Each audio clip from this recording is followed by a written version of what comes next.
ఎవరు ఆదాయం ఎక్కువ ఉంది మీరు చెప్పండి. ఆడబిడ్డల ఆదాయం ఎక్కువ ఉంది. మేము కూడా మా ఇంట్లో కూడా వాళ్ళపైన ఆధారపడుతున్నాం.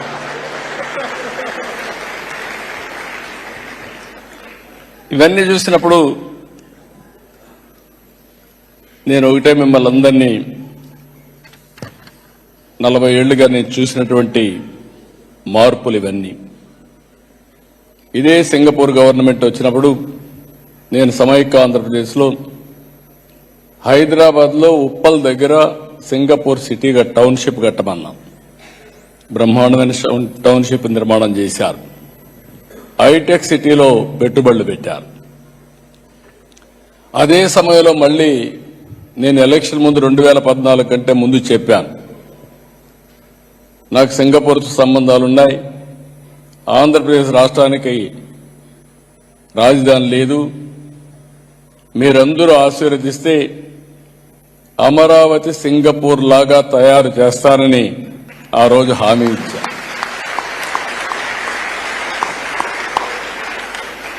ఆ తర్వాత మీరు చూస్తే నేను నేరుగా సింగపూర్కి వచ్చాను.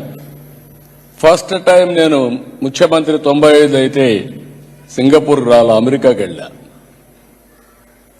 15 రోజులు తిరిగా, అన్ని కంపెనీలు కలిసా. కడాన మైక్రోసాఫ్ట్ అధినేత బిల్ గేట్స్ కూడా కలిసా. మొత్తం తిరిగి ఐటీ కంపెనీల్ని ఇండియాకి తేవడానికి, ఆంధ్రప్రదేశ్ తేవడానికి ఆ రోజు కృషి చేశా.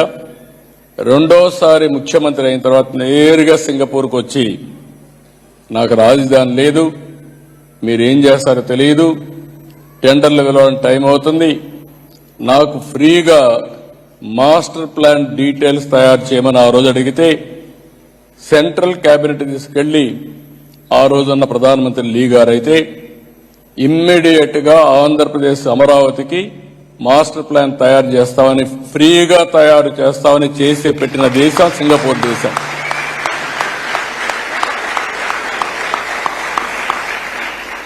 బెస్ట్ ప్రాజెక్ట్ తయారు చేశారు.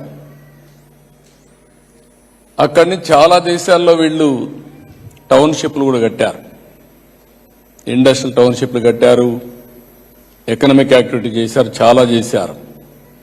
దాంతో నేను వీళ్ళతో మాట్లాడి ఒక సీడ్ క్యాపిటల్ కూడా తయారు చేస్తే వీళ్ళు భాగస్వాములు అయితే ప్రపంచాన్ని మొత్తం తీసుకొచ్చి పెట్టాం.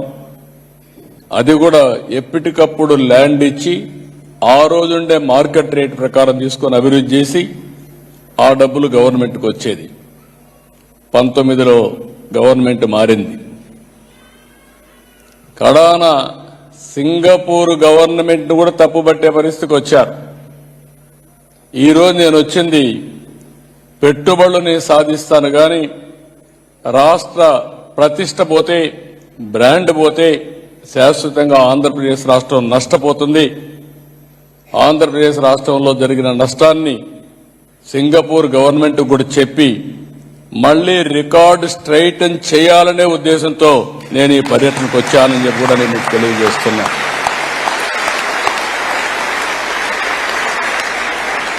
ఈరోజు మీరందరూ ఉన్నారు ఇక్కడ. ఏ ఒక్క వ్యక్తి మీరు తప్పు చేస్తే ఆ వ్యక్తి పేరు చెప్పడమే కాకుండా ఇండియాలో ఆంధ్ర వాళ్ళు చేశారు, తెలుగు వాడు చేశారంటారు. మన రాష్ట్రంలో ఏ ఒక్క వ్యక్తి ఇలాంటి పని చేసినా దానివల్ల రాష్ట్ర ప్రతిష్ట పోతుంది, బ్రాండ్ పోతుంది, దానివల్ల చాలా నష్టపోతాం. ఈరోజు వాళ్ళు రాకపోవచ్చు, నాకు ఒక మోరల్ రెస్పాన్సిబిలిటీ ఉంది. ఆ మోరల్ రెస్పాన్సిబిలిటీ మీకు జరిగిన ఇన్కన్వీనియన్స్ కి నేను బాధపడుతున్నానని చెప్పి దాన్ని స్ట్రైటన్ చేయడానికే వచ్చానని చెప్పి కూడా నేను మీకు తెలియజేస్తున్నా. ఇక్కడికి వచ్చినప్పుడు ఈరోజు మీరు ఒక్కసారి చూస్తే మనం ఒక విజన్ 2047 తయారు చేశాం. ఇక్కడుండే మీ అందరిని ఒకటే కోరుతున్నా, మీకు ఒక బాధ్యత ఉంది, నాకు ఒక బాధ్యత ఉంది. భారతదేశానికి కొన్ని అడ్వాంటేజెస్ ఉన్నాయి. ఇప్పుడే చెప్పాను, మొట్టమొదటిసారిగా ఎవరైతే పివి నరసింహరావు గారు ఆ రోజు ఉండే పరిస్థితిలో ఆర్థిక సంస్కరణలు తీసుకొచ్చారు. ఆ తర్వాత మీరు ఒకసారి చూస్తే 95లో ఇంటర్నెట్ రెవల్యూషన్ వచ్చింది. ఫస్ట్ మూవర్ అడ్వాంటేజ్ భారతదేశం తీసుకుంది.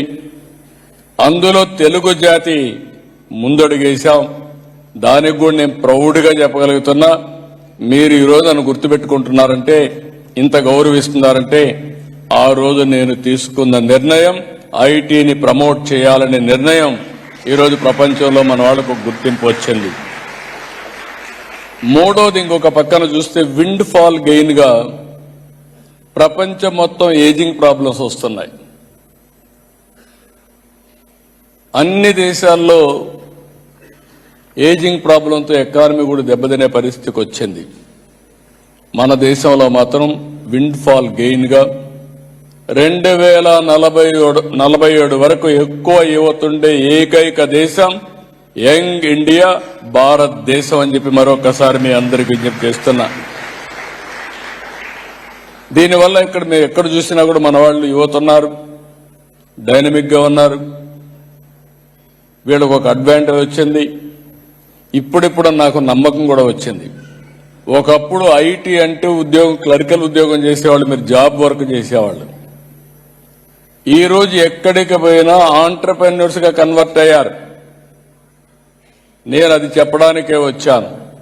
అందరూ మీరు ఆంధ్రాకి రండి, ఏదో సహాయం చేయమని అడుగుతున్నారు. కానీ నేను అడిగేది ఒకటి చెప్తున్నా, ప్రపంచంలోనే 2047కి నాకు ఏమాత్రం అనుమానం లేదు, భారతీయులు నెంబర్ 1 గా ఉంటారు. అది జరుగుతుంది. భారతదేశం నెంబర్ 1 అవుతుంది. అదే సమయంలో నాకు ఒక స్వార్థం ఉంది.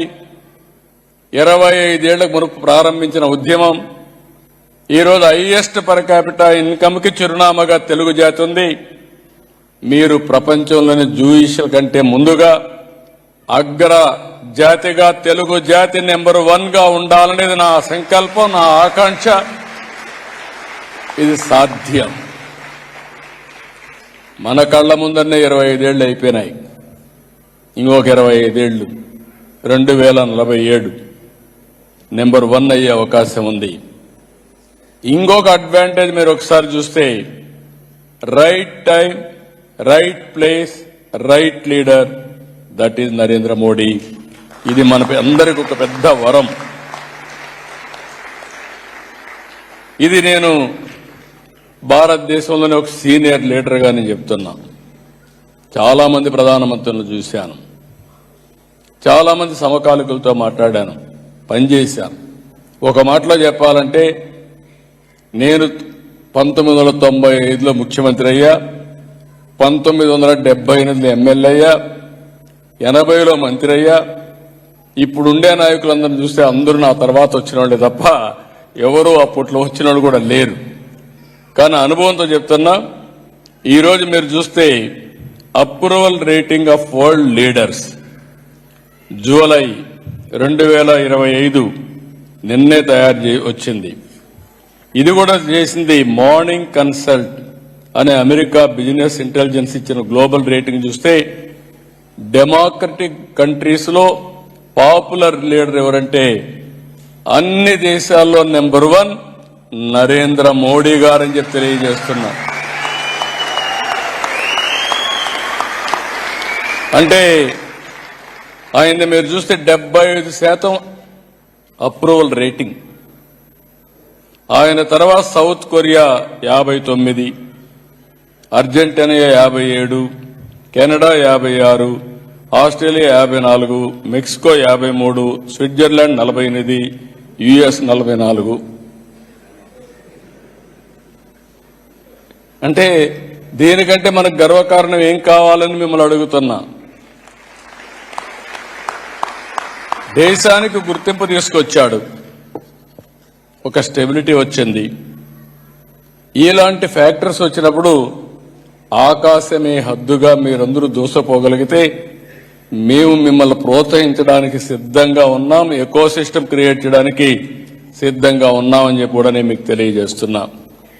ఇవన్నీ చూసిన తర్వాత నేను ఒక నిర్దిష్టమైన ఆలోచన పెట్టుకున్నాం. 2047 నరేంద్ర మోడీ గారు వికసిత్ భారత్, నా సంకల్పం స్వర్ణాంధ్రప్రదేశ్. స్వర్ణాంధ్రప్రదేశ్లో హెల్తీ, వెల్తీ, హ్యాపీ సొసైటీ సంకల్పంగా పెట్టుకున్నాం. $2.4 ట్రిలియన్ ఎకానమీ క్రియేట్ చేయాలని, పర్ క్యాపిటా ఇన్కమ్ 55 లక్షల పర్ క్యాపిటా ఇన్కమ్ తయారు కావాలనే సంకల్పం అని చెప్పి కూడా నేను మీకు తెలియజేస్తున్నా. ఇవి చేసినప్పుడు ఇక్కడే మీరు చూస్తే కొంతమందికి డౌట్ వేస్తుంది. అమెరికాలో మొత్తం 43 దేశాలకు సంబంధించిన సంపన్నుల జాబితా తయారు చేశారు. అందులో 125 మంది తేలితే 12 మంది భారతీయులు ఉన్నారు. అందులో మన నాదేళ్ల సత్య కూడా ఉన్నాడు. నేను ఆ రోజు హైదరాబాద్లో మైక్రోసాఫ్ట్ తీసుకొస్తే నాదేళ్ల సత్య మైక్రోసాఫ్ట్లో పనిచేస్తూ మైక్రోసాఫ్ట్ సీఈఓగా అయ్యాడంటే అది ఆయన చూపించిన చొరవ, కష్టపడిన విధానం, ఆయన ప్రతిభ అని చెప్పి కూడా నేను మీకు తెలియజేస్తున్నా. ఈరోజు అమెరికాలో పర్ క్యాపిటల్ ఇన్కమ్ మీరు ఒకసారి చూస్తే 71,000 అమెరికన్స్ యొక్క పర్ క్యాపిటల్ ఇన్కమ్. అదే Indians per capital income 1,51,000, more than double. అదే మరి ఇంకొక పక్కన తెలుగు వాళ్ళు చూస్తే ఇంకొంచెం ఎక్కువే ఉంటారు, ఎందుకంటే వీళ్ళు ఆంటర్ప్రెన్యూర్స్గా ఉన్నారు. అయితే ఇక్కడ ఒక విషయం మీ అందరికీ గుర్తు చేస్తున్నాం. భారతదేశానికి, భారతీయులకి, మనకు గాని ఒక మంచి అవకాశం, ప్రపంచానికి సేవలు అందించే అవకాశం వచ్చింది నాలెడ్జ్ ఎకానమీలో. ఈ అవకాశాన్ని దుర్వినియోగం చేసుకోకుండా మనం గాని సద్వినియోగం చేసుకోగలిగితే ప్రపంచానికి ఉపయోగపడతాం, సమాజానికి ఉపయోగపడతాం. తద్వారా మన గౌరవం పెరుగుతుంది. నేను ఎప్పుడూ మీకు ఒకే మాట చెప్తున్నా, ఇది కర్మభూమి. మీకు అవకాశాలు కల్పించింది. అవకాశాలు కల్పించిన ఈ దేశానికి మీరు అభివృద్ధి కోసం పనిచేస్తున్నారు. అదే సమయంలో సమాజ సేవకు కూడా మీరు ఉపయోగపడే విధంగా ఆ దేశ పరిస్థితులను బట్టి మీరు ముందుకు పోవాల్సిన అవసరం ఉంది. రెండోది, మీరు పుట్టినది జన్మభూమి. మీరు అక్కడ పెరిగారు. అక్కడ ట్యాక్స్ పేయర్స్ మనీతో మీరు పైకి వచ్చారు. మనతో పుట్టిన వాళ్ళు ఇంకా చాలా మంది పేదరికంలో ఉన్నారు. మన బంధువులు ఉన్నారు, మన ఇంటి పక్కన ఉన్నారు, మన ఊరిలో ఉన్నారు. మనకు ఒక బాధ్యత ఉంది. తిరిగి సమాజానికి ఇచ్చే బాధ్యత కూడా మన మీద ఉంది. ఈ రెండు కూడా బ్యాలెన్స్ చేసుకొని మీరు ముందుకు పోతే తిరుగులేని విజయాన్ని మీరు సాధిస్తారు. దానికోసమే నేను మిమ్మల్ని అందరినీ ఒకటే చెప్తున్నా. నేను ఈరోజు వచ్చి వెళ్ళిపోవచ్చు. నేను ఒకటే ఆలోచిస్తున్నా. నేను ఒక సంకల్పం కోసం పనిచేస్తున్నాను కాబట్టి నేను ఏ దేశానికి పోయినా తెలుగు వాళ్ళని కలవకుండా ఎళ్లను.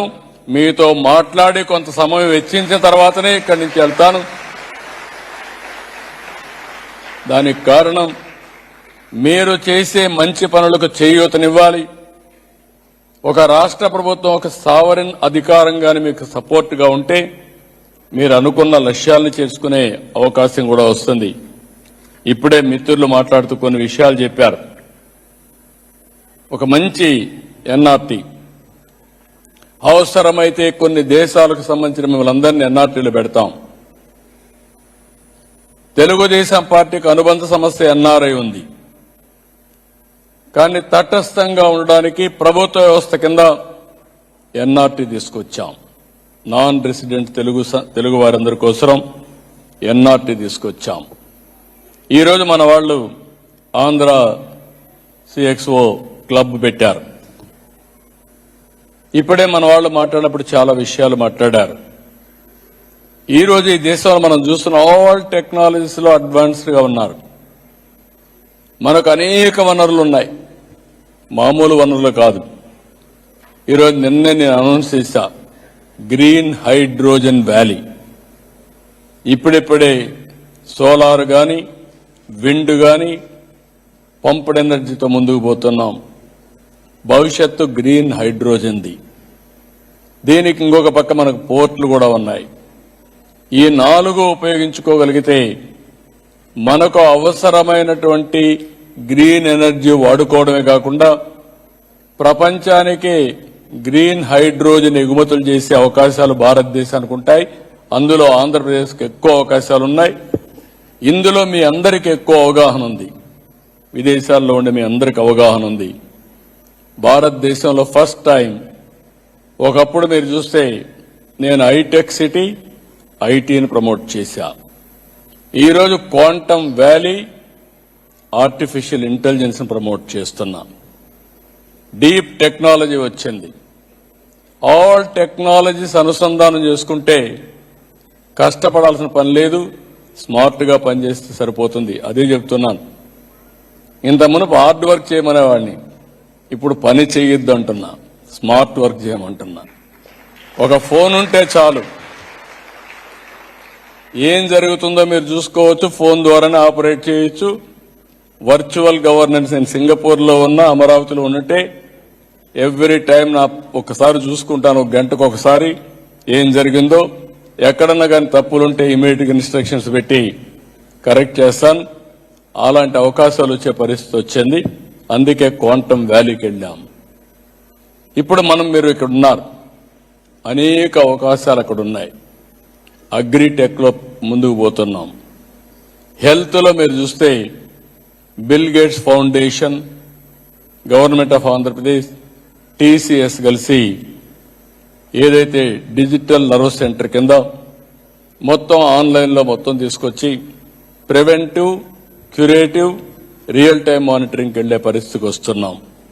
కాస్ట్ ఎఫెక్టివ్ హెల్త్ కేర్ ఇచ్చి ఆర్టిఫిషియల్ ఇంటెలిజెన్స్ కూడా ఉపయోగించుకొని తద్వారా అందరికీ గైడెన్స్ ఇచ్చేట్టుగా, నర్స్ వరకు గైడెన్స్ ఇచ్చే విధంగా, పేషెంట్ కూడా గైడెన్స్ ఇచ్చే విధంగా ముందుకు పోతున్నాం. ఈరోజు ఒక పోర్ట్ ఇక్కడ సింగపూర్లో, ప్రపంచంలోనే అతిపెద్ద పోర్టులో రెండోది. రేపో ఎల్లుండి ఇంకొక పోర్ట్ డెవలప్ చేస్తున్నారు. That will be number 1 in the world. ఆంధ్రప్రదేశ్లో మీరు చూస్తే ఈస్ట్ కోస్ట్లో మన రాష్ట్రం 1000 కిలోమీటర్లు సుదీర్ఘమైన తీర ప్రాంతం ఉంది. కనీసం 50 కిలోమీటర్లు ఒక పోర్ట్ వస్తుంది. అంటే 20 పోర్ట్లు వస్తాయి. పెద్దవి చిన్నవి 20 పోర్ట్లు వస్తే ఒక 15-20 ఎయిర్పోర్ట్లు కట్టుకుంటే, అదే మరి రోడ్లన్నీ శుభ్రంగా వేసుకుంటే, ఇన్లాండ్ వాటర్ వేస్ కానీ ఇవన్నీ కానీ ప్రమోట్ చేస్తే లాజిస్టిక్స్లో ఇండియాకి లాజిస్టిక్స్ హబ్గా తయారయ్యే అవకాశం ఉంటుంది. నెంబర్ 1 స్టేట్గా మనం తయారు చేసుకునే అవకాశాలు ఉంటాయి. దీనికి మీ దగ్గర ఉండే టెక్నాలజీస్ కానీ ఇవన్నీ కూడా మీరు వర్కౌట్ చేయాల్సిన అవసరం ఉంది. ఇక్కడ చూస్తున్నాం స్కిల్ డెవలప్మెంట్. ఇప్పుడే కొంతమంది మాట్లాడారు. ఇప్పుడే మిత్రులైతే ఏదైతే శేషుబాబు గారైతే ఆయన ఎలాన్ మాస్క్లో ఆయన దగ్గర కూడా పనిచేసి, తర్వాత బీపీసీఎల్లో పనిచేసి, ఇప్పుడు పెట్రోకెమికల్ గురించి వారు సజెషన్స్ ఇచ్చారు. మొన్నే గ్రీన్ హైడ్రోజన్లో కూడా పార్టిసిపేట్ చేశారు. ఇలాంటి ఆలోచనలు ఇచ్చిన వాళ్ళు చాలా మంది ఉన్నారు మన వాళ్ళు. మీరు నాలెడ్జ్ని మాకు ఇవ్వచ్చు, బెస్ట్ ప్రాక్టీసెస్ తేవచ్చు, టెక్నాలజికల్ సొల్యూషన్స్ ఇవ్వచ్చు. లేకపోతే మీరు కూడా ఆలోచించి మీరు కూడా సర్వీస్ ప్రొవైడర్స్గా స్టార్టప్ కంపెనీలు పెట్టి మీరు కూడా పనిచేసుకోగలిగితే పూర్తిగా సహకరించడానికి సిద్ధంగా ఉన్నాం. ఇక్కడికి వచ్చినప్పుడు నేను ఐఎమ్ వెరీ హ్యాపీ. నాకు కూడా ఒక కళ, వెంకటేశ్వర స్వామి బాలాజీ మన రాష్ట్రంలో ఉండడం నా అదృష్టంగా భావిస్తున్నా. ఎన్ని కష్టాలు వచ్చినా ఒక్కసారి వెంకటేశ్వర స్వామిని తలుచుకొని సంకల్పం చేసుకుని ముందుకు పోతే అయిపోతుంది. ఈరోజు ప్రపంచంలోని రిచెస్ట్ గాడ్ ఎవరంటే మన వెంకటేశ్వర స్వామే. ఏ దేవుడు కూడా అంత పవర్ఫుల్గా లేడు. ఈరోజు ఇంకొక పక్కన నా కోరిక కూడా, మీరు చాలా మంది 5 ఏళ్లు అవసరపడ్డారు. ఇప్పుడు ఎన్ఆర్టీ ఉంది. ఎన్ఆర్టీలకు కూడా దర్శనం కోసం ప్రత్యేకంగా మీకు అరేంజ్ చేసే బాధ్యత నాది.